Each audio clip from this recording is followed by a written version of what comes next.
কি সেই মারণ মাদক যা নিয়ে চিন্তা বেড়েছে যুক্তরাষ্ট্রের? ফেন্টানিল হলো একটি অনুমোদিত শক্তিশালী সিনথেটিক ওপিওয়েড ড্রাগ।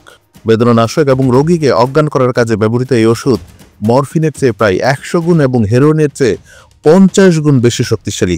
এই মাদকের উৎস কোথায়, কিভাবে বা যুক্তরাষ্ট্রে মহামারীর মতো ছড়াচ্ছে সেই মাদকের নেশা? উত্তর হলো চীন।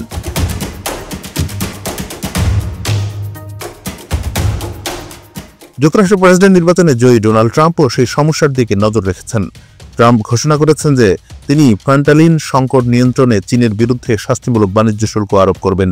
মাদকের মহামারীর কবলে যুক্তরাষ্ট্র। সিনথেটিক ড্রাগ যা ব্যথা বেদনা উপশমে ব্যবহৃত হয়, তাই এখন যুক্তরাষ্ট্রের মাথা ব্যথার কারণ হয়ে দাঁড়িয়েছে।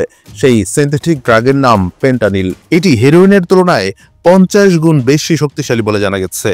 এই মাদকের উৎপাদন মূল্য অনেক কম। যুক্তরাষ্ট্রে গত বছর সেই ফেন্টানিল অতিরিক্ত সেবনের কারণে 75,000 জনের মৃত্যু হয়েছে। ওয়াশিংটনের বিভিন্ন রিপোর্ট অনুযায়ী ফেন্টানিল সেবনের কারণে যুক্তরাষ্ট্রে প্রতিদিন গড়ে 200 জনের মৃত্যু হয়। ক্রেতাদের অজান্তেই হেরোইন বা কোকেনের মতো ফেন্টানিলও অন্যান্য পদার্থের সঙ্গে মিশিয়ে ধরানো হয় নেশা। ইউএস হাউস কমিটির মতে 18 থেকে 45 বছর বয়সী যুক্তরাষ্ট্রের বাসিন্দাদের মৃত্যুর প্রধান কারণ ফেন্টানিল।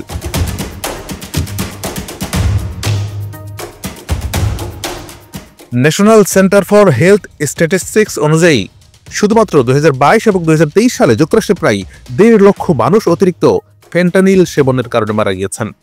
ফেন্টানিল সমস্যা কখন শুরু হয়েছিল, কিভাবে এটি একটি পূর্ণাঙ্গ সংকটে পরিণত হলো যে যুক্তরাষ্ট্র সরকার শাস্তিমূলক ব্যবস্থা গ্রহণ করার কথা ঘোষণা করেছে? আগামী 20 জানুয়ারি প্রেসিডেন্ট পদে বসবেন ডোনাল্ড ট্রাম্প। তবে তার আগেই ট্রাম্প ঘোষণা করেছেন মেক্সিকো এবং কানাডার মধ্যে দিয়ে অপরাধ এবং মাদককে এমন পর্যায়ে নিয়ে যাওয়া হচ্ছে যা আগে দেখা যায়নি।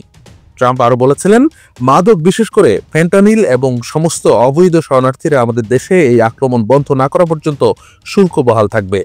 গত 25 নভেম্বর নিজের সামাজিক যোগাযোগ মাধ্যম ট্রুথ সোশ্যালে চীনা পণ্যের উপর 10% এবং মেক্সিকো ও কানাডার পণ্যগুলির উপর 25% অতিরিক্ত শুল্ক আরোপের কথা জানিয়েছে ডোনাল্ড ট্রাম্প।